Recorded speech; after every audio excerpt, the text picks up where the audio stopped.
I've never been the kind of woman to quake at the sound of thunder, or to take my finger out of my mouth. I'm sorry, it's just so delicious. Yeah, it's like eating a lollipop. It felt like it was more than an act of nature, an act of God that was sent to uncover the terrible secrets, or to expose the deeds of the guilty. As I stood at the window contemplating these thoughts, brooding to myself, I thought I heard a noise in the wind. It was a rapping, thudding noise. And at first I wasn't sure where it was coming from. Oh, there is a rapping sound. Okay, I didn't need to do special sound effects for the rapping sound. Then I thought perhaps it was someone knocking at the large front door. I was wary because we're so far from town. How could anyone have reached the chateau in this river weather? I knew that by now the river had swollen so high it would be impassable for anyone from the outside. The only people who could reach us were people who were already on the property. And that concerned me. I was faced with a choice. Should I face my fears and check the door to see if there's somebody outside? Or should I run fearfully away, ignoring the thudding noise? Oh, come on, we've got to see who it is. Let's be exciting. Regardless of my fears, I didn't want to risk a poor soul on a night like this one. Even if there was a murderer out there, it didn't matter. I wasn't going to let somebody stay in the storm. With hurried steps, I walked to the door. By the time I got there, Charlotta had arrived too. Is there someone at the door, Mum? Yes, I believe that there is. Poor soul out on a night like this one. With that, I quickly opened the door. With a rush of wind and a swirl of raindrops, the door swung open. Who is this? A caped and hooded figure! Charlotta sprung into action, taking the cape from the figure. Here you go, madame. Let me take that from you. The woman shook rain droplets out of her curls as she stood there, unfurled from her drenched cape. She was beautiful, with a dark, mysterious beauty. She was beautiful with beauty. One could sense immediately that gypsy blood ran through her veins. She seemed to know the Charlotta already, which I found interesting. But she turned to me almost immediately with a glint in her eye. I am Madame Esme. You must be... She paused for a moment and squinted at me through the small spectacles perched on her nose. You must be Helena's cousin, Lady Diana Strawberry, the orphan. I squirmed a little. Of course, I was not ashamed of my upbringing, but to have a stranger announce to me my title, name, and history as an orphan, I wasn't sure how to react. We turned on this music a little bit. You probably are thinking that Helena must have told me these things, but she hasn't. I am the great Madame Esme, fortuneteller extraordinaire. I am a reader of cards, palms, and fortunes. I can look at a person and see the most intimate information about them. And of course, my crystal ball will also tell me what I want to know. Oh. Well then, you have foreseen correctly. I'm Helena's cousin. I take it you're a friend of hers? Yes, Helena and I are well acquainted. She often asks me to have her fortune told or offer my help in small matters. Were you looking for her? Who, Helena? Why, no, I was just in the area scouting the woods for herbs and, my rituals. I'd found a rich source of wolfsbane when it began to rain. I started to push my cart back to our caravan, but the river had already risen so high I couldn't make it.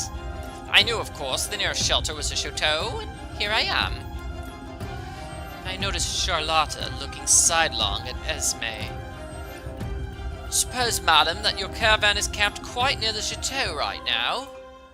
Esme seemed quite unconcerned about the note of suspicion in Charlotta's voice, even though it was disguised by Charlotta's natural, demure tone of respect. Oh yes, we're camped close by. The woods hereabouts are quite rich with all the herbs I need for my business, so I made myself quite busy today collecting them. Surely, madam, your crystal ball must have told you a great storm would come. Or did it not tell you in time? Well, of course it told me. I just got caught up in my task and lost track of the time.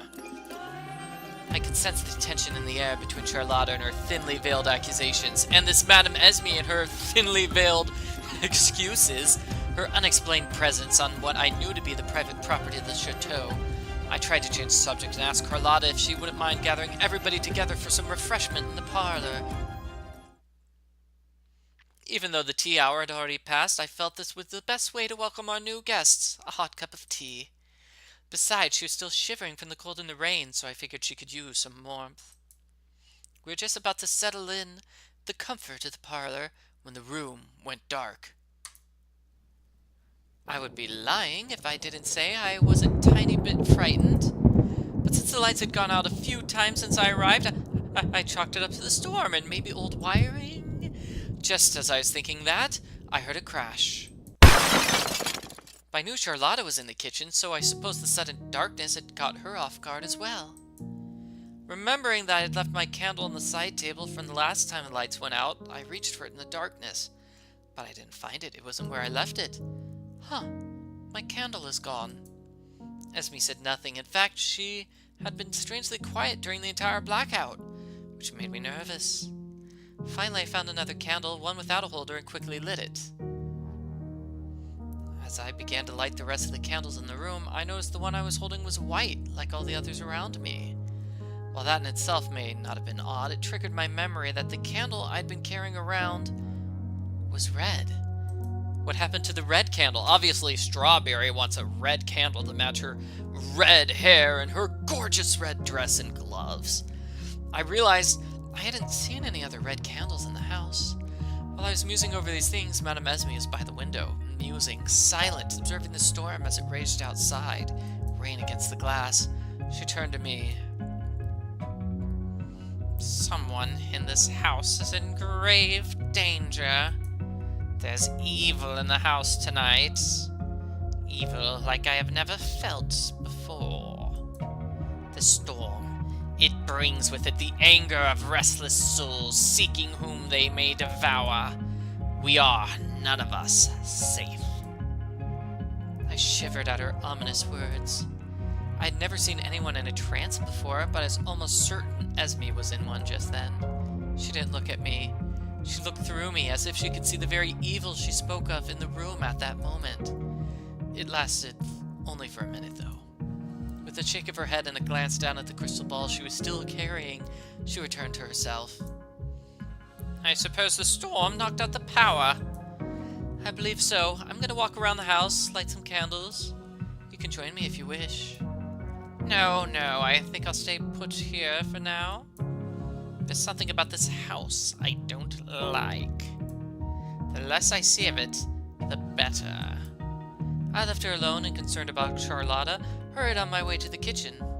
But before I reached her, I heard a strange noise outside. I peered out the window and saw a man dressed in a purple cape with riding boots. He was crouched in the mud beneath a large oak, as if he had tripped or fallen there. I watched silently as he picked himself up with disgust and brushed off the mud as best he could, which wasn't easy in the pouring rain and driving wind. I'd never seen him before. He had a mysterious bearing about him which intrigued me, yet I couldn't account for his presence there. He's clearly trespassing. Yeah, we've got a lot of people here who are just trespassing on the land and are trapped there because of the flood. I found myself faced with the decision. Should I invite him in or just leave him there? No, let's talk to him. I didn't have the heart to leave him out in the cold, so I opened up the window and called out, Sir! Sir! He seemed startled by my call, because he jumped with alarm and looked as if he was trying to decide whether or not to make a run for it, or not. I shouted out to him and asked if he'd like to take shelter inside the chateau. I figured we already had one trespasser, what would one more hurt? He nodded to me, took a few steps back into the mist, into the woods. I thought he was going to run for it, back into the forest, when he reappeared at a high speed, and he jumped through the open window. He landed heavily on the marble floor with a thud in a crouching position. He let out a groan of pain, and I ventured forward to help him up, but he defied my assistance. This guy is totally a vampire, by the way. I'm thinking he's a vampire. I couldn't help but laugh a little, because I certainly hadn't expected him to come through the window. I told him I would let him through the front door. Ah, yes, the front door. Yes, yes, that would have made more sense, I suppose. Let me introduce myself. I am Lord Violette. And I am Lady Diana Strawberry. He made a sweeping bow to me and then began to look around the room, the best he could in the dim light. Quite a nice place you've got here. As he looked around the hall, he seemed to notice the darkness for the first time. So, it seems you're having a bit of an electrical problem? Oh, yes. We think the storm knocked out the power, but it only just happened before I saw you. At that moment, Sir Grayson Dorian came sweeping down the long stairway and spotted us in the hall. Uh-oh. We've got both of the men here. Are they going to get into a fight? Maybe. Maybe not. I have no idea.